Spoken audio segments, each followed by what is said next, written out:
I love marriage. This is a podcast. You can't just give One word answer. one word answer. I never imagined marrying someone babyish, right? You've been a toughie. Like that's one of the reasons we prospered as well. Like you know what? I should have the best in life. If she wants, let her earn. The husband goes looking better and better, and the wife goes looking very depressed. Gosh, yes. Very depressed. People usually don't see my serious side. They're drilling it. Why doesn't God have daughter-in-laws? That is How blind do they think God is? exactly. Insecure men fighting for control when they already have it. Hey guys, Hi. we are doing a podcast. Yay. So Bubs, how is marriage treating you? Good. Great. I love marriage actually. You know, this is a podcast. You can't just give One word answer. one word answers. You just have to explain a little bit. I love marriage. You love marriage? I love it. Okay, why? Because I enjoy your company. I enjoy the things we do. Okay. It's very intentional, everything we do. It's been fun. Like, it's been good. I'm not saying everything has been rosy. Mm-hmm. Of course not. But it's been good. Okay, it's been good. Okay, so define good. I can ask you the same question. Defining good. No. Like, how is marriage? Yeah, go for it. Yeah, how's marriage? Okay, so marriage has actually been good, progressive. Progressive and productive, I would say. Productive. Yeah, because you recommended this. This is your idea.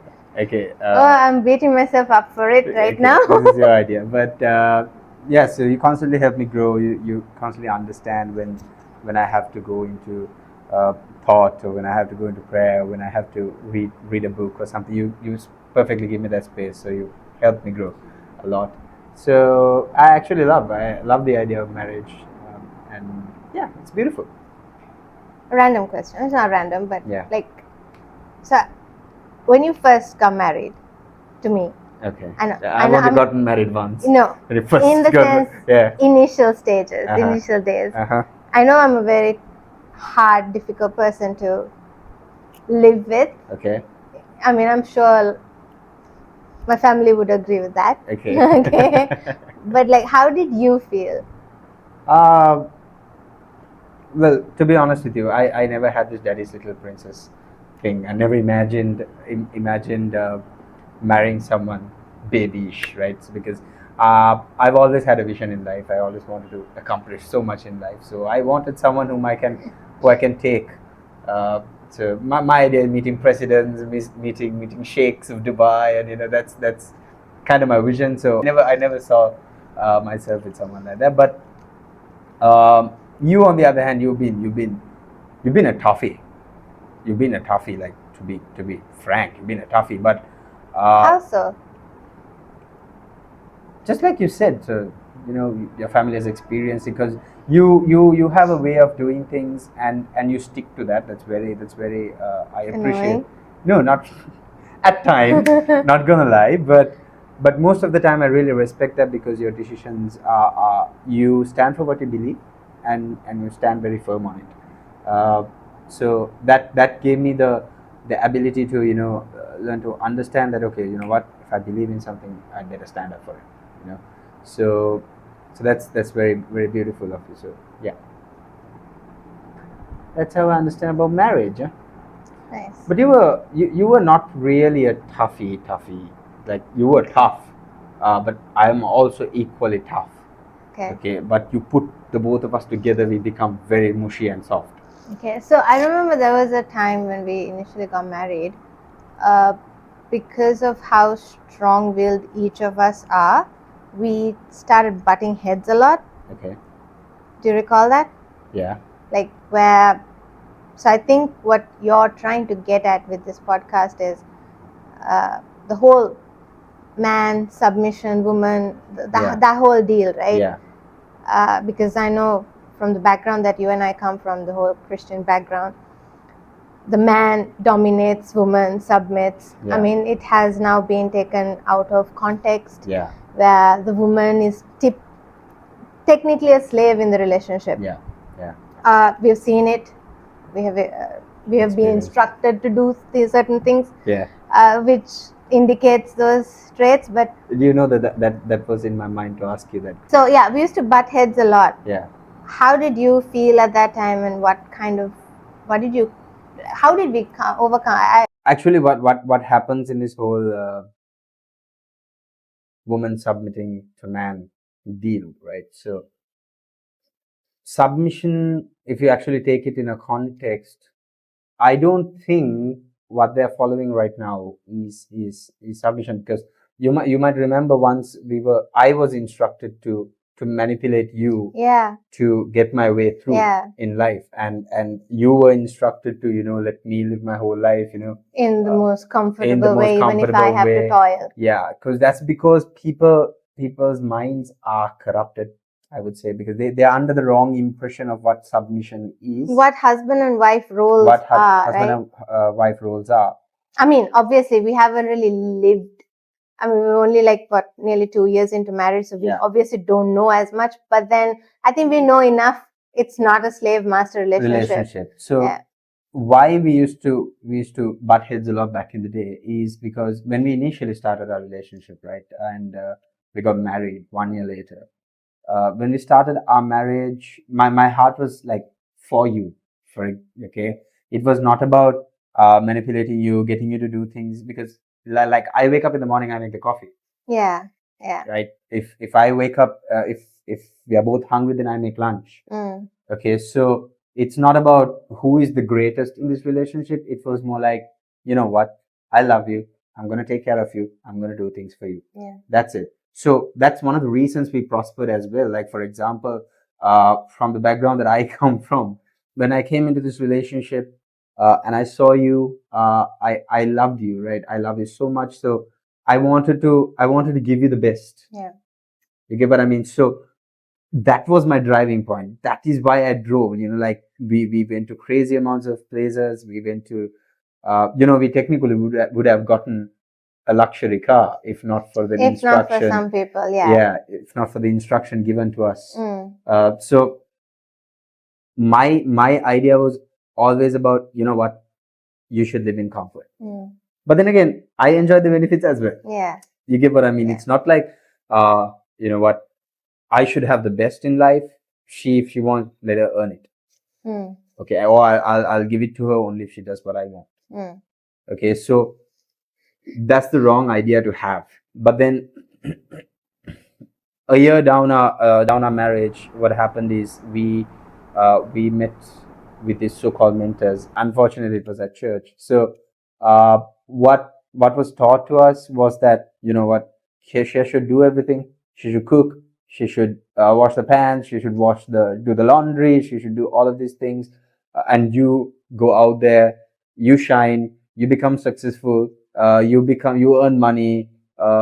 And you travel, you go abroad, you make money and come back. That was basically what was taught. Yeah. Right. So, and I've noticed every couple that marries there, the husband goes looking better and better, and the wife goes looking very depressed. Gosh, yes. Very depressed. I have like seen that dark too. circles and all of that, and they're not even pregnant. Like, if they're Yeah. pregnant, I understand the changes.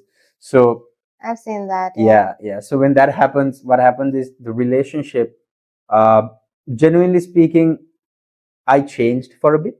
Okay. For a very short period of time, I changed. But I'm crazy, as I always come back. I'm a very easygoing person. I take life very easy. That's why people usually don't see my serious side. You get what I mean? So this is like depth. This is deep conversations with me. But I'm usually on the surface level, joking around. Take it easy, man. Just let it go. Mm. So that nature of mine changed. Okay, because now I'm supposed to uh, align myself or replicate or imitate someone else. So the same pressure that you experienced in the marriage was the same pressure that I experienced in an open forum in front of, I don't know, 25,000 people. Okay, so because now I have to live up to that guy, and I had to make sure that I look like him, speak like him, align to him, and all of that stuff, right? Whereas we don't have something called individuality. Yeah. So that's why we had to butt heads a lot. But then the moment we stopped all of the nonsense and started healing ourselves and started healing our relationship, What was your changing point? Like from that trauma, it was trauma. Yeah. From that, like. You're drilling it, man. What was your turning point? Like, what made you realize? Because I think I realized it before you did. My turning point once again comes to love, because they humiliated you in public. Yeah. Where they openly told, okay, you know what, that I don't know to submit. Doesn't know how to submit, whereas you didn't do anything wrong. You were like, your feet I were was hurting. in pain. Exactly, your feet were hurting and you didn't want to dance. So and something minor as dancing. It's not like cheating or something. Yeah. Right? It's just dancing. So if they can, that shows how condemning church has become, unfortunately. But when it came to that, it broke you. I saw that it broke you. I saw that you came home, you were crying, you were a mess, basically. So how do I fix this? So it's actually about learning how to love a person. But then love means, unfortunately, the world thinks if you love me, you'll change for me. Yeah. If I love you, I'll change for you. There's a beautiful story. I think it's about Lord Buddha or someone. Uh, he was walking by and he saw a beautiful flower, and someone wanted to. He said he loves the flower, and he wanted to pluck the flower. No, not him. Somebody else wanted to pluck the flower for him, and he said no. And that person is like, why? Right? It's like, if I love the flower, I'll let the flower live a little longer. I'll let the flower be and do what it's supposed to do. Okay, so unfortunately, we are under this notion of love that where we think, if I love that person, I should change, or if that person truly loves me, they will change. Whereas they don't allow space for that person to grow as an individual, learn, go through experiences themselves. They become like this unit that is stuck together. And I know we put a lot of videos and stuff, we make a lot of content together, but when we have our individual lives, when I'm at office, you don't disturb me. Yeah. Unless I call you. When I'm out, you don't disturb me unless I call you. Yeah. And same with you, when you're out or when you're at office, I don't disturb you. That's because I understand that you need to experience life apart from me. Yeah. You get what I mean? But some might disagree with that. Like what? With what you just said. Why? What kind of disagreement? Why would they disagree? The fact that we live two different lives apart from the marriage. Is that what you're saying? See, this is a very funny fact. Okay, you had a couple of years. You have lived a couple of years alone on yourself. I have lived a couple of years on myself. So my personality and character is built according to the way that I've grown, and your character and everything is built according to the way that you're grown. Okay, so the moment you meet someone, okay, let's say we're dating for 2 months, 3 months, me expecting you to change all of that is not fair. Yeah. Because that basically means, okay, that I am demeaning your life. I mean, your life has no value. Basically saying you have no value because your personality and character is built based on the things that you had to experience. So when I say live two different lives, I'm not saying, okay, you know what, I'm not talking open relationship here. Okay, that's not what I'm indicating. What I'm saying is, it's not two different lives. It's just that you are alive, I'm alive. Okay, we are like two energies, I would say, two vibrations. Okay, and we come together to form a different energy as a unit. So you choose to do life with me, and I choose to do life with you, and both of us together we are creating a life which is beautiful. But that doesn't mean we stop experiencing things for ourselves. For example, if I want now, when we go to a coffee shop, okay, what do I order? Random stuff. Like, but it's mostly hot chocolate. Yeah. What do you order? Always a cappuccino. Why? That's what I like. So I'm your husband, I'm drinking hot chocolate, you should submit and drink hot chocolate. So it's stupid. You get what I mean? Yeah. That's what I'm saying. It's just that idea itself is stupid and people have taken and twisted it way too much. All I'm telling you is you experience certain things, you love certain things. Like for example, you want to travel to Singapore. Okay? I want to travel to Dubai. Okay? That's because my vision is always been to work with Middle East. But your vision is you want to travel. Okay? But I can sit here and tell you, no, we can only go to Dubai. We only have budget to go to Dubai. That means I'm not saying, okay, look, I want to go to Dubai, yes, I'll work on that. But I also have a life with her. I have to plan something with her. So you need to think, okay, I'm allocating something for Singapore. Okay, fine, but I also have a life with Angela. Let me consider going to Dubai with him too. Okay, let's plan it together. Babs, how can we plan this? How can we do this? And then, so that's the plan that we are in right now. You know, we have come together and made a decision. You know what, this is what we are going to do, and we are saving up for it, building for it, investing for it, all of it for that particular purpose. It's not two different lives. It's two different people coming together to form one life. Okay, and what do you bring to the table? So I'm someone who is really someone who thinks not to just take. So it's a generational issue. Okay, so people go to work to a company to take money, take opportunity, and some people go to in a country they're like, what can I take from the country? What can I take from my parents? Okay, what can I take from here? What can I take from there? But nobody really thinks about what can I contribute? What can I bring to the table? Can I truly be a person of value? Can I add something to the table? Okay, I learned this, I learned that. It's all about, so when I'm actually learning something, I learn something in order to be able to add value to the company I work for, to value to the business that we are building, to a value to my family, and a value to Sri Lanka and to the world. Yeah. Okay, so it's about contribution. So you, if I take it like I'm bringing paripu, you'll bring chicken. If you also bring paripu, it's just paripu and rice. It's not going to make the meal flavorful.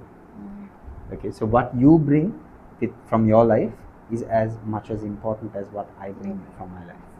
So this whole submission thing is a bit finicky, is a bit questionable how people do it now, because the worst that they take is husbands, love your wives like Christ loves the church, and wives, submit to your husbands like Christ, like the church submits to Christ. Yeah.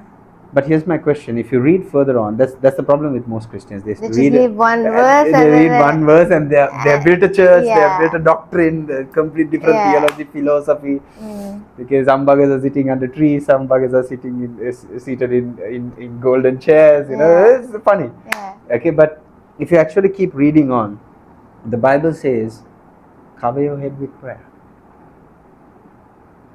So the woman is also supposed to cover the husband.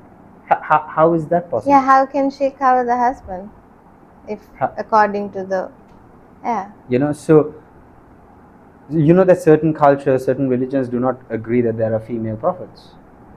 But Christianity, there is someone called Anna the prophetess. Okay. Oh, right, yeah. She's a woman who was married and her husband died, and she went to the church, and she's called Anna the prophetess. So it's not about who is man or woman. It's not about who is submissive. No, as much as I cover you, you also cover me. Yeah. It's a partnership. It's not you know what, I am the one, you're under my covering. Right, I've heard this. Okay, that I have a huge problem with, because as much as I cover you, you cover me.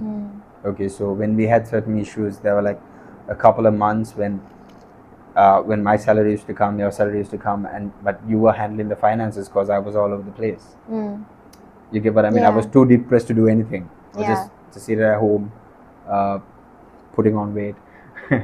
Okay, so you took on that Yeah. responsibility, and you managed to save money, you managed to budget things, and right now, up to date, you're still doing the budgets and stuff, like, but I just handle whatever expenses there are. So it's as much as I cover you, you cover me. Okay, on days that I can't, on days that I'm busy, you cook. Yeah. On days that you are busy, I cook. Yeah, exactly. It's not a role responsibility, it's not a job description. Yeah. It's, hey, are you willing to cover my shift Yeah. when I can't do it? Yeah. Cover me in prayer, because men don't pray. You get what I mean? But then prayer there are very simple ways to pray. You're talking to your father, man. So we have just taken simple things, overcomplicated it, made women feel like slaves in marriage, and then they wonder why their women leave them, and then they wonder why their women are depressed.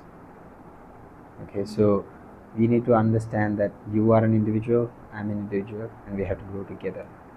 And this is how marriage should work, especially in 2025, because women have this memory of storing information, which is like crazy.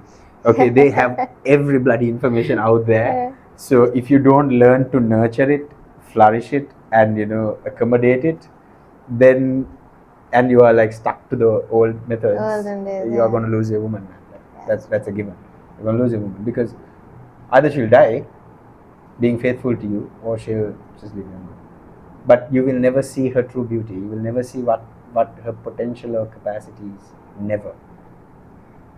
You will never see it. The husband will always be a shining star, and the other one will be a shooting star going down. Yeah. That's so true. Yeah. But what's your thought on this whole submission, and how did you feel? You actually went through that. How did you feel? Well, at first I felt horrible. Like? Because when I was told that I don't know how to submit to you, because first of all, that was something that I was struggling with, because I come from a very strong-willed line of women, okay? And for most of what I can remember, I did most of the things by myself. Like, I was very independent. So when I got married to you, letting you take control was a challenge. Okay. And thereafter, when people started pointing fingers at me saying, oh, you don't know to submit to your husband, for little things like what you mentioned earlier, just because I refused to dance in an open forum, I was told that I don't know how to submit to my husband. That was embarrassing and also very concerning to me, because I was like, okay, then there's a problem with me. Like, I put myself in a place where I was like, oh no, like, I need to fix this, because I'm not a submissive wife. And then I started asking you questions like, okay, what do you mean? What does it mean to you when you say a submitted wife, right? Yeah. But it never, like, I could never fully grasp like what I needed to do, because that meant I had to change everything. Yeah. Who I was, basically, right? Yeah. So it was horrible. I don't want to say I went through depression, but I definitely went through something, because I was really bummed out, because I didn't know what I was doing. Apparently I was doing everything wrong. Like, it was tough. It was really, really tough, until that one moment when I kind of told you everything, like I broke down, and that's when it kind of all fell into perspective. I am who I am. Sure, there are certain things that I need to do to make sure that you're always respected. Yeah. And the same goes vice versa. Like, you respect me the same way. I'm still not in their terms a submitted wife. Yeah. I'm not in their terms. Yeah. But what do you think? I don't consider submission the way that submission exactly is because it's just that everyone has gotten together and abused this word like properly. Yeah, so I scandalized this word. Saw how this whole it looked, and it really did look like a slave master relationship. Yeah. If you look at most of those couples, the woman looks extremely tired all the time, even on a Sunday morning. She would come in like as if she's not had a wink of sleep, while the man is all fresh. And so I thought that's not how it should be. Like women. So let me just put a crosshair. That was not how our relationship was. It was never that way. So because we were in a very healthy relationship, and then when we got into that, we saw that drastic change. Yes, like we started having problems during that phase because we were always at each other. Okay, you need to do this, I need to do this. Like I would point a finger at you, you would point a finger at. We could never meet at common ground. Whereas before that, we always we were like partners. We helped each other in everything. We did everything together, and what you can't, I chipped in. What I couldn't, you chipped in. Like it was beautiful. It was nice. It was easy. It was good. And then suddenly here people are like, no, that's not how husband and wife should be. It really messed me up. Like it messed me up. Yeah, I get what you mean. So it's basically just a misunderstanding of the word, and I would say it's called it's not even I don't know. So this whole submission thing is played out by very insecure men who think that if they allow a little bit of room, the woman will take their position. Okay, whereas secure men understand that, hey, I know my role, I know what I'm doing, let my woman flourish in her role. If not, what happens is I'm going to be insecure that you're going to grow more than me, where I don't have any problem with that. If you grow more than me, I'm going to catch up. Okay, then you grow more, I'm going to catch up. Or if I grow, you catch up. I grow, you catch up again. That has been the thing. Every time I get a raise, you get a raise. Every time you get a raise, I get a raise. We have always been in sync, no matter what. Like exactly. It has always... So we have always been in sync. We have always grown. So that's because we are extremely secure in who we are. Competitive but secure. It's a very friendly competition, but very secure in who we are. But insecure men no, you have to be under my control. You are not going to be. You get what I mean? That's why the husbands look all put together and they have doctorates, and the wife is not that recognized or known, I would say. So there's no equal opportunity by any means. I'm not saying that it's nothing to do with feminism, none of that. No equal, and I'm not talking about that. That's a different topic altogether, and I don't want to get into that. I convince you that men and women are equal. They are to an extent. Like it depends. It's context. So wait a minute. Do I support feminist concepts more than you? I suppose so. Okay. So it's all about, it just goes down to the place where are you secure in being who you are? And you will never be secure in being who you are when somebody else is always questioning your individuality and asking you, you need to be more like me. You get what I mean? Yeah. Because the way I talk to people, the way you talk to people are completely different. Yeah. But we should be able to be in the same setting, meeting the same group of people without having an issue among two of us. That's right. Yeah. I'm always on time. You're always late. Oh yeah. Yeah. You get what I mean? I'm working on it. Working on it. Okay, but now see, that's a place that I can improve on. Like it's not that you force me to, but I see that it bothers you that I'm late. So I on my own. It doesn't bother. I'm just saying the difference between us. You get what I mean? Whereas I go early because I'm like the host. Like I want to host everybody. I want to entertain. I like entertaining people. I'm a collaborative. I like being entertained. Yeah. Okay. And you like being welcomed. You're like Princess someone. Okay. I'm not a princess. Princess. Okay. So we need to come to a place of security. So marriage is basically two people coming together. Okay. Two secure people coming together to nurture each other. Yeah. It's not about what I'm gonna nurture myself. And I have someone called wife who helps me nurture myself. That's not how it works. You get what I mean? Yeah. So even if you take it biblically, right? Adam and Eve. Adam was all alone. He had everything he needs. Why would God put someone else to help him? Help him with what? What was Adam's duty in the garden? To take care of everything. So what did Adam want help with? To work in the field. So weren't they partners? Yeah. Do you get what I mean? I did. And when Eve ate The the, fruit. the fruit, okay, she came and gave it to Adam. Adam didn't question it, he just ate it.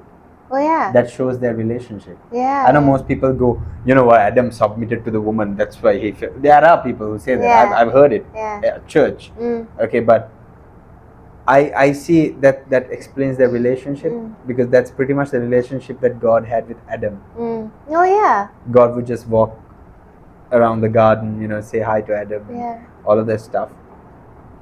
So that's the relationship. But the moment they disobeyed him, or the moment they went behind what is good and bad, that is the basic thing. It's not an apple that they ate, right? It's knowledge of good and evil. So they wanted to decide to themselves what is good, what is bad. That's why the serpent said you will be like God, because God decides what's good and what's bad, and he decided that everything he created was good. So rather than depending on what God said, Adam wanted to decide for himself what is good and bad. That was the problem that happened there. The relationship that God and Adam had changed as slave and master after he wanted to decide what's good and bad. Yeah. After he wanted to control his life without going with the flow, without working in a partnership. Okay? Yeah. Actually, they were in a partnership with God, and then they went and partnered with the serpent. So God is looking for partnership, fellowship. That's exactly what he wants from husband and wife as well. Partnership, fellowship. Come together in union, in communion. You come together to become one. Right? Yeah, so I remember when you said that, I remembered something that we were told where, you know, to become one. So the woman stands behind the man, rather. That's still true. Yeah, so when he sees you, it's Angelo. When he sees me, it's still Angelo. Is what we were told. Okay. So then that whole individuality that I have is cut out. Okay, so this is my question. Who am I to God? Son. Who are you to God? Daughter or son. Why aren't you a daughter-in-law? Exactly. That's my question. Why doesn't God have daughter-in-laws? that exactly is my question. And here's another funny part. I'll put an end to this spiritual father madness. No. God doesn't have grandchildren. Yeah. God has sons. Yeah. So you can directly access him. Yeah. One line. Yeah. No middle brokers. Yeah. No brokers, no agents. Yeah, 100%. Yeah? Yeah. So the same way, if he associates with me as son and he associates with you as a daughter, he already sees your individuality. Yeah. So then this whole concept of when he sees me, he sees Angelo, that's bull. How blind do they think God is? Exactly. Yeah. Yeah. So, but this is exactly what we were told. I know. Like, it was crazy. But anyways. Again, I would say insecure men fighting for control when they already have it. Yeah. Same. Sad. Like, sad. They already have it. Just take control of your life. Talk to God.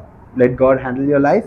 Trust him. Go your journey. Why are you trying so much to fake it and to show something and do something and manipulate and control? I'm just thinking, with all of this, how many couples are probably suffering in silence? If you actually think about it, if you come to me when you're upset and you ask something from me, what do I give you?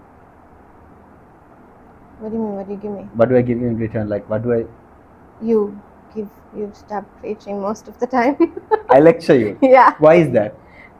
I don't. Because all in my head is lectures, books, knowledge, wisdom, understanding. Like I read, I study. That's what I do. Yeah. Okay. So when you come and ask me something, that is the only thing you can take out of me, because that is who I am. At the same time, an insecure person can only give insecurity. Sorry, an insecure person can only give insecurity.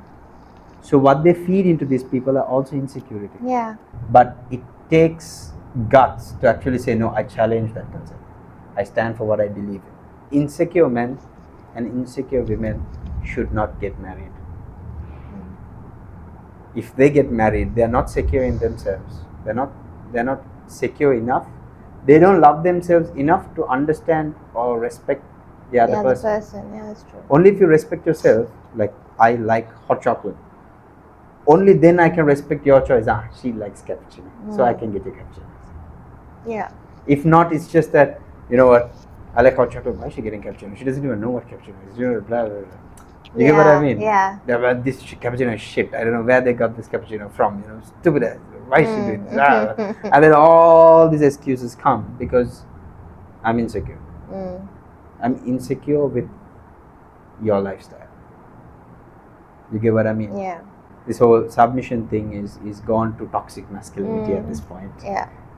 And they are more driven to control their wives rather than being driven to building a life together.